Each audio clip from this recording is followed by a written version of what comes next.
Welcome in, everybody. You are listening to the Authority Podcast on the B Podcast Network. Thanks, as always, for being with us. Excited to bring you a conversation here about public speaking. That topic, that monster in the closet for many of us, that fear that we've overcome, that thing that we can always continue to get better at, even if we've had a lot of experience and success. There's always new techniques, strategies, tips for reaching new audiences, and it can make all the difference. And certainly for you as leaders, something that makes an impact, right? So my guest is Ryan Millar. Ryan is a Canadian-born, Amsterdam-based coach, story trainer, and communications consultant. All of his work draws heavily on his 25 plus years as an improviser. He got his start in Vancouver, British Columbia in the late 90s with instant theater, and he's worked with Boom Chicago and toured Europe teaching and performing at festivals. His latest book is called The Confident Presenter. That's what we're talking about today. Ryan, welcome to the show. Ross, thank you very much. It's great to be here. Ryan, if I can start with potentially a dumb question, but one that could be helpful to our listeners. What is public speaking? And what are we talking about when we're referring to that? Does it take place in certain contexts and environments, or is it just anytime we're speaking to anybody? How would you define it? Ross, that's not a dumb question. First of all, that's a great question. And I think when people think of public speaking, they imagine, standing in a meeting room or in a conference hall and, broadcasting to a big audience. But in fact, public speaking, if you break the words down, it's, you talking in public, so not in private, to someone else. So, I mean, you could play with those definitions a little bit and say, you talking to your partner and suggesting where you go on holiday. Maybe it's not public, but you're still communicating with someone else and trying to convey a point. You talking with your mates at the at the beach or at the ball game or at the out for dinner, all the way up to those examples I cited earlier of speaking in a more professional context. And I think they all count as public speaking, and they have the same root skills that we need to work on, or that I cover in the book. So they're applicable to different degrees in different contexts, but there's pretty much, it's the same bag of, I don't want to call them tricks, but let's call them bag of tricks. Yeah. What did you notice that got you started with teaching public speaking? How did you identify that, I guess, as an area of need? Well, I mean, this is how it happened for me. So first of all, I'm a middle child, so older brother, younger sister. So famously, middle children are quite keen for attention, let's say. And I was a performer since I was very young on stage, and I always loved being in the spotlight. And as I grew up, I more and more realized that was something that was kind of unique to me. And I found a channel for that, which was, as you mentioned in my intro, was improv comedy and improv theater. And as I grew up and that became more of a hobby and I was working professionally, I realized that quite a lot of people would have to give a presentation and would, I think by their own admission, struggle, or at least be uncomfortable and not enjoy the experience. For me, what that led me to do was to develop some teaching materials that were about learning to enjoy yourself more as a public speaker, as a presenter. Because the way I see it is that if you're uncomfortable when you're presenting, the audience, who always sort of mirrors what a public speaker is doing, is also then going to be uncomfortable. And if you are comfortable and relaxed, and of course, we hope that there's a good reason that you're comfortable and relaxed because you know what you're going to say, you're well prepared, et cetera, et cetera. But the audience will then relax as well. And then you're in this positive cycle where you are getting more relaxed and you are enjoying it, and the audience is enjoying it and are more receptive to your message. So it's like if you're in the vicious cycle, it's just going to get more uncomfortable and you're going to be more unhappy. But if you can turn that around, then it starts going the other direction. And that's what I want. That's the path I want to set people on. Yeah. Is it fair to say, right, the title is The Confident Presenter, and that's covered in your introduction and in your story of getting into this work is noticing the importance of that confidence. And I'm wondering, is it fair to say that all effective public speakers are confident, but not all confident public speakers are effective? I was, thinking about speakers I've observed over the years, right? And of course, how important it is to convey confidence on the stage. Like you said, it's uncomfortable to listen to somebody who's clearly uncomfortable up there, no matter what they're saying. And, but of course, I'm sure that confidence itself doesn't necessarily mean that you're successfully communicating what you want to communicate as a speaker. But you tell me if that's accurate. Oh, Ross, I think that's very accurate. And I think the amount of people who are confident without really having anything to back it up, it's not that many, but it's really noticeable if someone is up there and, talking and, sort of embarrassing themselves or whatever because they don't know what they're talking about. That doesn't happen very often, but, we all notice when it does.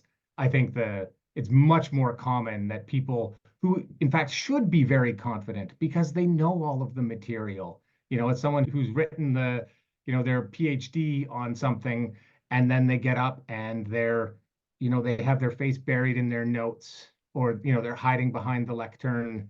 They speak with, quite a soft voice, all of these things that sort of makes the audience like, oh, what's going on? And start shifting uncomfortably, looking at their watch. And then the person, even though they're buried in their notes, they can hear the tapping of the pencils, and they start speeding up and speaking, and it's just like, oh God, get me out of here. This is not, nobody is enjoying this. Nobody's learning anything. The person who's presenting is not getting the respect they deserve. And the people who are listening are not having their time valued because, the person who's presenting is not doing so in an effective way. And it's that kind of situation that I was like, that's what I want to avoid, or that's what I want to teach people, how to take control of their own, plane in that situation and maneuver, take flight and maneuver their presentation. And that was also why the book is written at I don't want to say an entry level, but I tried to write it so it's accessible to everyone. I think if you're already quite a confident and wonderful presenter, there will still be things in here that are valuable for you. And especially if you're not so comfortable and that's the kind of person who would be seeking out a book like The Confident Presenter, then you would get into that book and my book, and you would be like, oh, okay, great. So here's a couple of things I can do right away. And oh, already I'm feeling better. And that's what I wanted to accomplish.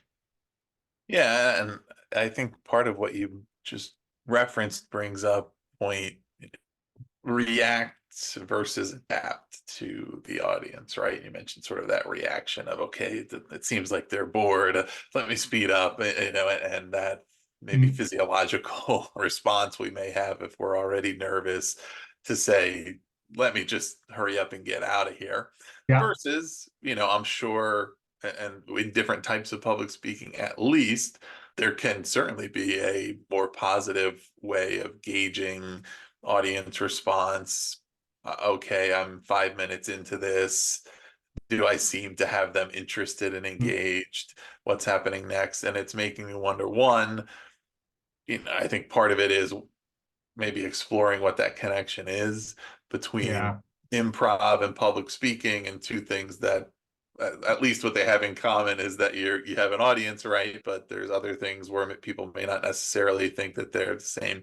And I guess that also, relates to what is your perspective on memorization and how important it is to, have that entire presentation planned out, mapped out in your head versus having maybe an outline or an idea of where you want to go and then seeing how the audience is reacting to that, or is that case by case? But how do you approach that? Ross, what I'm going to try and do here is I think there were two questions in there, and I'm going to try and answer them sequentially. And then if I don't, I want you to put me back on track. But the first question, I think, was about connection with the audience and sort of acknowledging what's going on in the moment. And the second question was about memorization. So the first question, I want to tell you a quick story which was I was teaching, I used to teach master classes for the Guardian newspaper in London called Learn to Love Presenting and Public Speaking, something like that. And one of these iterations, there's normally 40 people in this big meeting room, and we'd gone 3/4 of the way through our morning, and I was teaching a session on narrative structure. So it's like this, how do you make your story make sense? And what you're going to do is you're going to get into small groups, and you're going to, we're going to see how we can kind of, I can't remember what the exercise was exactly, but it was like, how can you kind of take an event and do a beginning, middle, and end? And I noticed that people were sort of looking at each other, and like it wasn't landing my instructions. Uh-huh. And so I was like, okay, hold on. I'm sort of sensing a weird vibe in here. What is happening? Like, does this not make sense? What's going on? And someone spoke up and was like, Ryan, what if we're just scared? And I was like, oh, okay, I see what's happened. Is like it had worked with groups in the past, but for whatever reason, this dynamic, this group, they just weren't ready for the exercise, or, if you, to put it into public speaking terms, this next set of slides or this next section, because they weren't ready to move on. And so I was like, okay, what point in that moment is there for me to go, doesn't matter, sorry, suck it up, here we go. You got to do, we got lunch coming in half an hour. We got to get to do this exercise, right? So I just went and I made up on the spot as an improviser, like sort of a very simple, like, this is how I want everyone to have this experience of having the attention on you benevolently for like 5 seconds. And that was kind of the exercise. And everyone had this chance to kind of be in the spotlight a little bit and just sort of get over that bit of nerves. And then we had lunch, and the rest of the day was fine. And we didn't cover, let's say the last, 2 modules, because we spent more time in the earlier section to make sure that everyone got the group got what the group needed out of that session. Mm-hmm. And I think and that's something I guess that I can do because I've got a lot of experience, but I think anyone can be, as you said, like, we pay attention. We know on some level when the audience starts shifting, or something isn't landing, or there's a question, even if we're speaking to another person, you can see, whether they want to or not, this, micro expression of like, wait, what? Or, hold on, or they're trying to figure something out, and you can always stop. Okay, hold on. Does that make sense? And often the person will say no, or they'll say, hey, I get it. Or did you mean, they'll question you for clarification, and then you can move on. And it's just about not forgetting that connection that you have as a presenter with your audience. Right. So that's part 1. And then the part 2 is about memorization. And my personal feeling is, don't memorize. So what you want to do, I think, or the way I often coach people, is to say, you want to say the same thing every time, but not in the same way. So if you're a professionally trained actor, and you've got a script by Arthur Miller or William Shakespeare or whomever, then yeah, by all means, you want to get those word perfect. But, bless you and your listeners, you're not Arthur Miller or, Edward Albee or any, playwright. And so if we're a bit more playful with our language, or a bit more, we're like, okay, I know the points this is the topic of my presentation, to give an example. This is a topic of my presentation. These are the 3 main points I want to hit.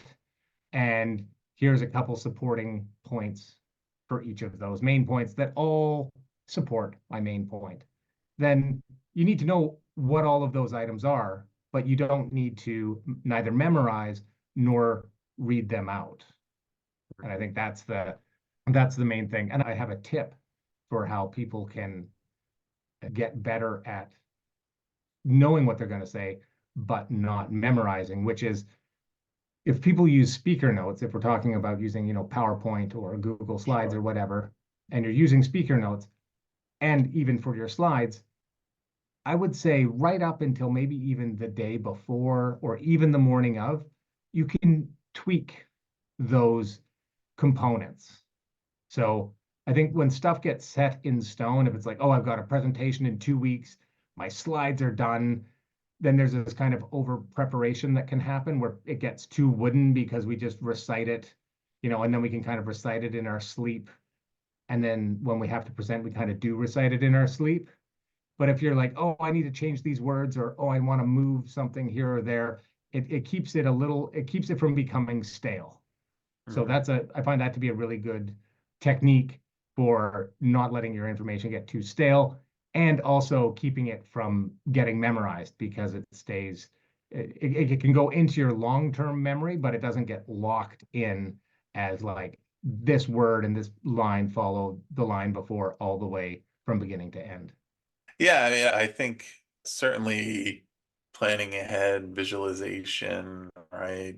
You know, going through your remarks, just kind of getting comfortable with saying Yeah. what you want to say is all great. But I've never been an advocate for the memorization. And we could use, as an example, this medium, right? Yeah. Of podcasting, where I've, as on both ends of it, as a PR rep, supporting people who are being interviewed on podcasts, and then as a podcaster myself, where as long as you know what, I don't recommend having the exact questions, and then because then Hmm. people want to write out what they want to say, and then if it goes a little bit differently than how it's scripted, then you're losing your Yeah. place. If you have really spent time memorizing exactly what you want to say and then you forget, you're just much more inflexible, and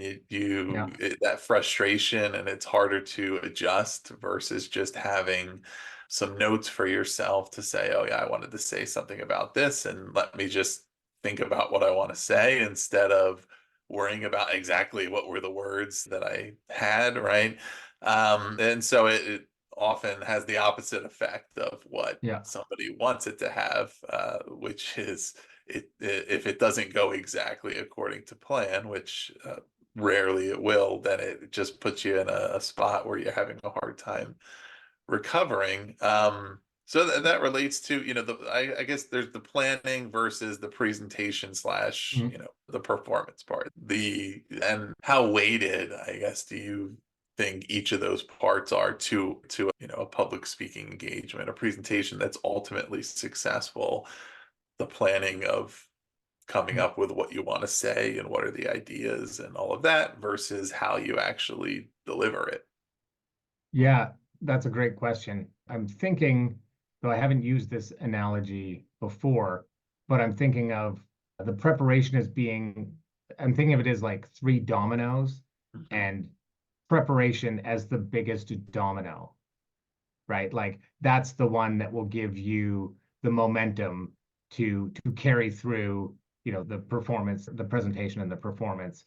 If you've got a really strong and clear idea of what you're going to say, and you prepare very effectively. And so like you just talked about, you're not memorizing, and this is, as you say, like it's so noticeable, for example, when an interviewer is not really listening, right? They're just like, Right. okay, next question. And then and everyone notices, but the interviewer is like, well, I'm keeping on track. But it's like the audience can hear that you're not responding to what's going on, and the person who's, being interviewed, the same. But if you're really prepared, then you know what you're going to say. Everything the other person is saying triggers something for you that relates more or less to the topic being discussed, and and it all can flow very organically. And that preparation is the big domino. And then the performance, a good performance can come from having the weight of that strong domino. Now, I have, for example, in my improv practice, one of the shows that I do is a solo improv performance that involves no preparation whatsoever. And it's a bit experimental, but it tends to go quite well. But the idea is that I'm relying only on what's happening in the moment. So I'm trying to sort of protect myself from relying on the preparation. So I go up there with kind of without any idea and then co-create with the audience what that show is going to be about.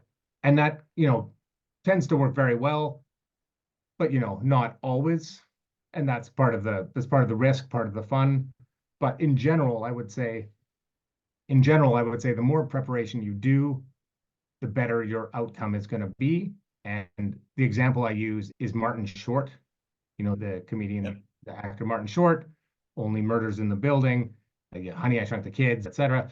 But when he goes on a talk show, and he's supposed to be he's like regarded as the best talk show guest of all time, but he sends in like pages and pages of notes to the show's producers. And then he gets on the phone for an hour and a half with the show's producer. There was a great article in Vulture about this. And then he does all this preparation and they winnow it down and they figure out what, exactly what he's going to talk about. And then he goes out there for 5 or 10 minutes and he can just relax. Or as he says, do an impression of himself relaxed, because he says he gets very nervous. But it's because he knows he's got all that preparation behind him. So whatever comes out is going to relate to what they talked about, what they want to have happen, and he can just enjoy himself. And it's like, yeah, we're not all going to be on, Seth Meyers or with Conan O'Brien or whatever, but we can be inspired, or we can take that lesson and apply it to our own life, which is the more preparation, the more you can relax and enjoy yourself. Yeah. Yeah, that's a great example, and certainly that, right, you're prepared doesn't need to mean knowing exactly what you're going to say, but it just means it's being prepared for the environment that you're in, Yeah. the audience you're speaking to, right? And how you want to present yourself, and what are some of the things that might work for them, and then putting yourself Yeah. in that place, and then knowing, okay, once I'm there, I have this whole variety of ways that I can relate to them, and it doesn't need to go exactly one way. Um, and knowing that all of that, the more, in that case, the more preparation, the more allows you to come off more naturally, right? Yeah, it's the great irony of that. And I think we talked about that vicious cycle before, and I think I've identified, in some of my coaching and the trainings, where some people sort of you develop this mental block around public speaking or presenting. And so what do? They ignore it. They know they have a date in their calendar 3 weeks from now where they have to give a 10-minute presentation within the company, whatever.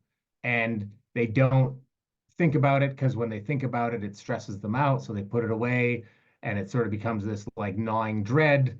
And so they're having this very negative association with it, and they're also not preparing. And then like the day before, they kind of panic, make a deck, or they borrow some existing slides and they put something together, and then they just put their head down and just like, this is going to be the terrible 10 minutes for everybody, but I'll just get through it. And then it's like, okay, so that's one way, to do it. Yeah. But it's that 3 weeks was shitty for you. That 3 weeks was tough for you, and for that presentation wasn't good for your colleagues. But what if we just a little bit, we're like, so have a conversation, what would you want to say? What would you want people to know? Or what did, sure, you ran some A/B tests and you thought they would tell you this, and instead it was a waste of time, or the company had to tighten their belt, and so that involves some difficult decisions. What did you learn? How did that affect you? What kind of whatever it is, and you start having these conversations, and then a little by little, as you go through that 3 weeks, you actually end up with something that is not just getting you through that 10 minutes of presentation, but actually has some value for you and for your audience. And I'm like, that's what we want. Right. Yeah, that last point is key. And because, I want to talk about kind of the goal setting around this. And it's, I would, I guess, define like the goal of your presentation is to positively impact your audience. And Yeah. based on the circumstances, there's different ways you might want to make an impact on them. But the goal is not to say what you want to say. The Mhm. goal is not to, the goal is to prepare yourself to have a positive impact on the people who are there to listen to you. And I think that gets to one, I think, some people who struggle with this get tied up into a view of preparation that is Mm, probably not preparation, like writing yeah, it all out, right? And yeah. some people might say, well, if I write everything down, then I'm super prepared. To me, I might say, well, that's actually the least prepared you can be, because you're not actually preparing to deliver that. You're just Mm, writing it down and saying, good, now I can read it and it's in front of right. me. But are you actually prepared to give a presentation? And you can, just using a completely non-professional, layman's example of it, think about something like, the wedding toasts that you've heard, Yeah, right? And the exact same joke that somebody might have, how does it, what impression does it make on you when you see them up there reading it off a piece of paper yeah. versus the person who is just, seems like they're just speaking? And I'm sure and a lot of people in those cases, right, who aren't professional public speakers, are thinking, wow, they just got up there and winged it. Hmm. No, I'm Yeah, sure that this person thought about what they wanted to say and put a lot of thought into it, enough so that they could get up there and speak without notes. And, yeah, and every single time that I've been in a situation where I was up there speaking without notes, later on, I always say, oh, I forgot about this thing. I yeah, forgot. Guess what? Who cares? yeah. Because you're in the moment and it was natural, and it was designed for, for the purpose of the people who were listening, for them to be interested in it and to feel like it was engaging. But to the goals piece, right? Because there's a variety of different strategies, techniques, and things that you write about in the book that people may use to spruce up their presentation and to Hmm. get it where they want to be. But I think it all depends on starting with, who am I speaking to? What Yeah, impact am I trying to make? What are the takeaways? Do I want them to be emotionally impacted? Do I want them to remember certain key points, etc.? But how would you talk through kind of that goal setting strategy as a way to then determine, all right, here's some of the techniques I can use to achieve that? yeah. I mean, I think it depends on the in a way it depends on the level, I think, of who I'm talking to, because for me, what I want from the person is I want them to be confident and competent, and so necessarily they need to, have a clear message and a clear idea of who they're speaking to, and those have to be intertwined, right? Because you can't have this, I need them to understand the specifics of how a rocket, manages to, get into orbit, or, like blast through the atmosphere. Like, your audience is like kindergartners. It's like, okay, I have to present that, I have to rethink my information, rethink my goal, rethink um, how I'm gonna get that across. And then it's like, okay, so in that case, you're going to talk more about like what's out in space, or whatever it is. You have to kind of take that same information and adapt it. And then it's like, oh, okay, no, now it's an audience of retirees or what, so you need, and then you say, okay, I still want them to understand, but it's like, what am I going to use as an example? Or, it's like, okay, how does this, as we take flight and we think of it as like a journey, like life has been a journey, and or what, whatever it is, and you kind of want to see how you can tailor that message to your audience. And I think you also need to think about what it is that I don't want us to get lost, and in terms of us as presenters. And I think sometimes, like, you got to think about your audience. Drum can get beaten a bit too hard. Like, think Mhm. about your audience. You got to think about your audience. And absolutely, you can't do it without the audience, but you also need to think about, like, what is it that I want to communicate? What is, my gift? What is it that I want to share? What is, or, and gift may suit in some capacities, but not in others. But it's like, if you're in the head of a marketing department, let's say, like, what is your unique perspective? Like, what are you uniquely capable of saying? Like, what does your position and your knowledge of the background, not that everybody needs to know the background, but like, what can you in your position, what can you leverage in order to deliver something to your audience? And Yeah. to use your wedding toast example, which I think is a great one. I actually was coaching someone to give a wedding toast for his brother who was getting married, and here in the Netherlands. And as I was going through his speech, at a certain point, I was like, so I mean, a lot of this is good and like it's well written, but like this section here, like anybody could say it. Yeah. And same with this section here. And he goes, yeah, that I was Googling like what to say in a wedding toast. And though, but it was like clear to me what were these passages that sort of they're like, empty calories, right? Because Right. it didn't offer anything specific about his relationship with his brother, how they used to fight and how they used to make up, or like the special secrets that they had, or his relationship with the bride to be. And he was giving this presentation also with the bride to be's sister. And so, like that dynamic and all of these things, I was like, okay, once we start locking in on, that's where this starts to become like a really valuable exercise, for him. And then also delivering something unique and specific to that audience. And it's not just because of that context. It's like in any context, you are the only person, like especially with, chat GPT or, like sort of these AI. If I want to, give me a 5-minute wedding speech and here's we were college roommates and we went, like whatever, we can type it Yeah. in there and they'll spit you out something, but it's going to have no heart or substance because a computer wrote it. You know what I mean? So like, where is your human value that you can give and then Right. give that? Right. Yeah.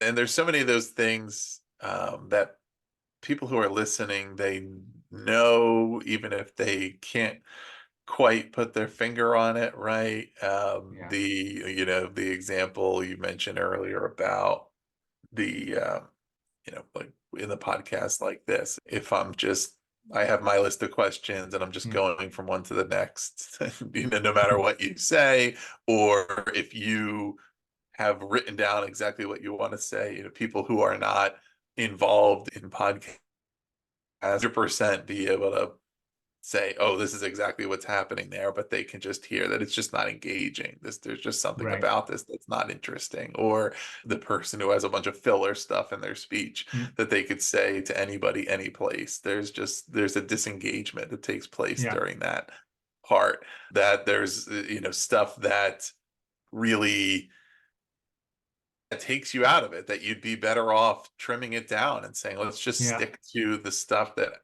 really is relevant here. Let's not worry about what I'm supposed to say. Let's worry about what is going to make sense for these people and focusing on that, and not worrying about that. It's really about, I mean, efficiency, I guess, in a sense, which, not to be confused exclusively with brevity, but saying, is everything I'm saying here worth saying? And so that doesn't mean it needs to be short or long or this or that, but it means if there's something that just isn't valuable to this audience, there's no sense in including it. If I have a lot of things that are valuable, great, right? But, not putting pressure on ourselves, like when we first learned to write in school, you would have parameters around, okay, this is a 500-word essay, or it's this many Mm. paragraphs or whatever. Yeah. And there still are plenty of adults who still operate by that. Okay, well, how long is this supposed to be? What's the Mm. versus? Then you get to the point where you're doing copywriting or different things, and it's like, all right, how short can I make this? I need to Right. this down.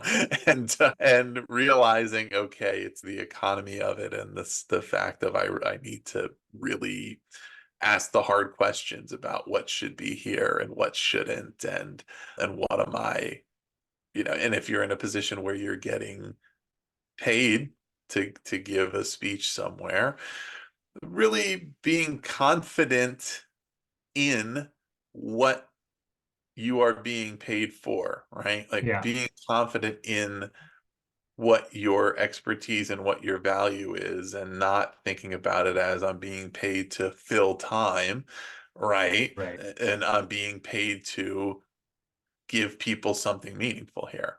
And if that takes me 20 minutes or if that takes 40 or 5, what is the most effective way to achieve that? And that's what they want from me, because I could talk for 2 hours about any, nonsense, right? And Yeah, I could say, well, I gave you 2 hours of my time, and well, yeah, but it yeah. wasn't worth anything to us, right? There's a great quote, and I'm going to attribute it to Blaise Pascal, who I believe was a French mathematician, but I think it's also been variously attributed to Mark Twain and other people. But the quote is, please enjoy my letter. I'm sorry it's so long. I didn't have the time to write a shorter one.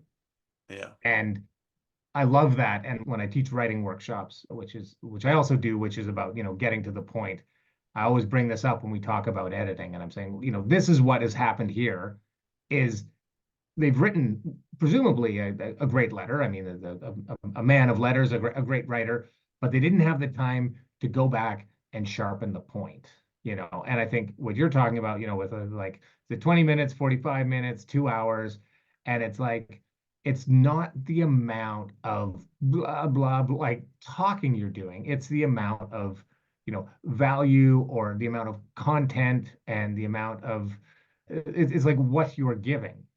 And, if you're like, okay, I've got a 20-minute slot, then give them 20 minutes of value. Don't take a presentation you had that was 10 minutes long that was really good and just kind of talk slower and stuff it with a few more examples and be like, I think I can pad this out and make it 20 minutes. And like it's like, no, give them like value their time and give them that 10-minute presentation that's really good. Say, I don't need that time slot.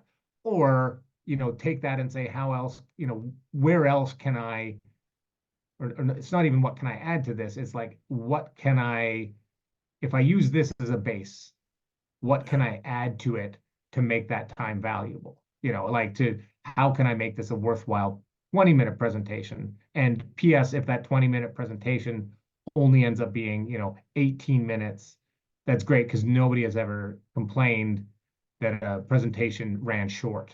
You know what I mean? That's not a thing that happens. So it's like pack it in and give the value and make sure that it is commensurate with the amount of time that you have to speak. Yeah. How would someone go about getting meaningful practice and in situations that are typically accessible, right? But something that's actually going to allow them to work on this. Yeah, great question. There's lots, of course, like reach out to me for coaching. That's a great thing. But before you even do that, there's a lot of like slide guides or, that like these sort of AI powered, buddies that I think, are on PowerPoint and, with Google and Apple and all those that can tell you, okay, the pace was too slow here, or you used 8 times in the past, or, whatever those kind of tools, I would say absolutely leverage them. Also, even just, recording yourself or getting a roommate or, a partner or a child or parent to listen in. And that's really about the performance aspect, or, like this is the presentation. Let's see how that goes. But I think even before that, when you're generating this idea, let's say your boss is like, hey, I need you to do 15 minutes at the annual review. We're going to be looking back at this department and I want you to talk about this project that you were responsible for. In advance of that, you're going to want to sort of test drive some ideas and like, okay, so this is because you're not just giving the facts. We had this budget, we spent this money, we did this thing, this is what happened, you're the value that we were talking about earlier is you're helping people, you're giving people the lens through which to view those facts, right? Like if it's just the facts, just, put it in an email. I mean, like, come on, you know what I mean? If you're going to actually help them, then you're going to want to say, well, so this is the interpretation of the fact. So when we look back at last quarter's activities, we can see that we underperformed in the following areas, A, B, and C. We know that because the results are X, Y, and Z here. Now we need to think about that as we're planning forward. And that is, we're looking at these following items and we're looking to see what can we cut and where should we be investing more or what, whatever. And we think that by doing that, we're going to achieve this results or we need these resources or this is the plan that we have. And then you're helping people use the past to make sense of what's happening now so you can prepare for the future instead of just like dumping a bunch of facts on people where it's like, this whole meeting could have been an email. Yeah, I think that begs the question of what to do with feedback, right? What Mm, is, particularly in cases, I mean, number one, yes, like before you're going to come out on the other end comfortable and confident, lean into the discomfort, yeah, record yourself, right? No matter yeah. how good you are, you're going to hate it at first. Seek out feedback that you know is Mm, going to probably be critical, but you need to hear it. But also, once you get to the point where you know what you're doing, right, you're going to be sometimes in cases where you're receiving feedback or requests that you don't agree with, right? That yeah. you just reference giving those reports. I've been in situations working with clients where, we've given a report on the things that we know actually matter. Mm, And they're saying, well, we want these other things in here. And I'm thinking, do we want to waste our time on that? That's not really anything, right? yeah. Yeah. And you're sort of thinking, okay, there's the piece of just doing something that you feel like is kind of busy work or sort of besides the point just to satisfy somebody versus doing what you think is strategically correct. And that could apply to all different types of presentations, right? To say, look, I've thought about this and this was well thought out and presented, but I had an audience in whatever case that wanted to go by this very basic paint by numbers approach that Hmm. that their critiques are out of line with what I think is actually high quality. But as we're kind of getting into this and navigating that, how should a presenter go about getting and then actually using feedback? That's a great question and like a whole, world to think about Mhm. because it also gets into, self-esteem and like where are our own blind spots and like who's paying the bills, there's all kinds of things. But I think a couple of things I want to say on this is one, there's a great idea, a term of the note behind the note. And so often, even if it's someone whose opinion you're like, oh, I don't really rate them as a public speaker, or I don't even think they're paying attention, or, they're just saying something. But if they're giving you a note, odds are they're identifying a problem and maybe the fix that they're suggesting is not very good. That where it's like, yeah, I think that whole section on like, between slides 4 and 8, I kind of tuned out. But what I think you could do is you could drop it and then like instead just skip or whatever. Or, it might not even be that specific, but let's imagine that it is. You're like, actually, that's the point of my presentation. But so I'm not going to drop it.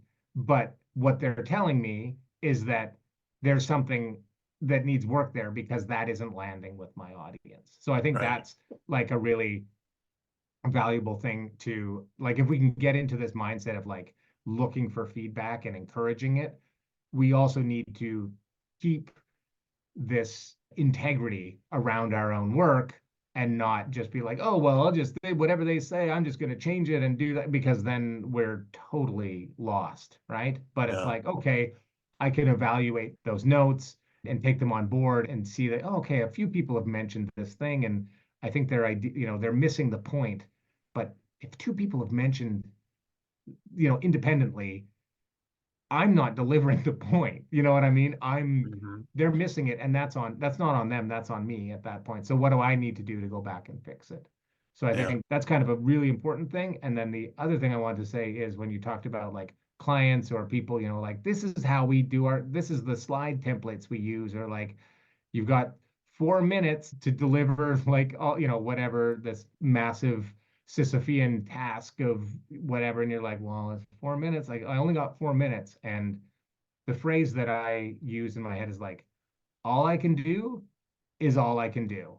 like I can't do, I got 4 minutes. That's not going to change. I can't deliver all this. So what can I do? Or Mm. like, I've worked on this so hard, or I've told this client 5 times, 5 different ways that this is a bad idea. And this is what they want. If at that point, if I don't do that for them the way they want, I mean, you can debate this, but it's kind of malpractice, right? At a certain Yeah. point, it's like, okay, I told you, you hired me for my expertise. I told you, all these different ways. That's what you want. Okay, I'm going to do it. And like, and then I'm going to do it the best I can. I'm going to try and help you, coach you through the process. But this is what you asked for. This is what I give you, And then, of course, to maintain our own integrity, to go back to that point, maybe you need to walk out before that point, or maybe you're like, this relationship isn't working. You need a different person to deliver your work because this isn't a good match for you, or, whatever it is. But at a certain point, you're just like, all I can do is all I can do. So that's what I'm going to do, the most that I can within the parameters that I have. Yeah, awesome. So Ryan, thanks so much for being here and sharing all of this with our listeners. If listeners are interested in learning more about your work or getting more insights and support on this, what should they check out? Oh, thank you, Ross. It's been a great conversation, and thank you for having me.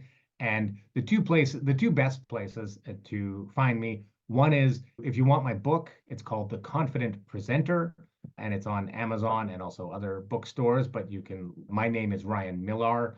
That's Millar. You can find me on Amazon, or you can find me on my website, which is ryanmillar.com.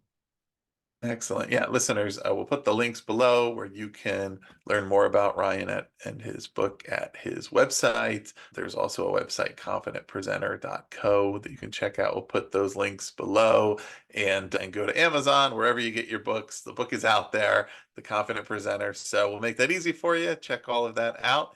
If this is something you want to learn more about, there are many tips, strategies, techniques that we didn't get into in detail here. But yeah, even if you are an experienced and confident public speaker, but you're looking for some little tips for how you can spruce up your openings, your intros, the different ways that you kind of format and engage your audiences, there's guaranteed to be something in there that you haven't tried yet. So check that all out. And also, if you're somebody who has something coming up, you look for quick tips, if you can find a copy of the book or an ebook that you can jump right to the back, and there's a bunch of strategies you can use right away, and then you can go through the rest of it later. So check that out if it's something that you would like to learn more about or that you would just like to be better at. Please also do subscribe to The Authority if you have not already for more author interviews like this one, or visit our network website, bpodcast.network, and you can learn about all of our 40 plus shows. Like this show, I'm sure there's something else for you there. Ryan, thanks again for being here. Ross, an absolute pleasure. Thank you so much.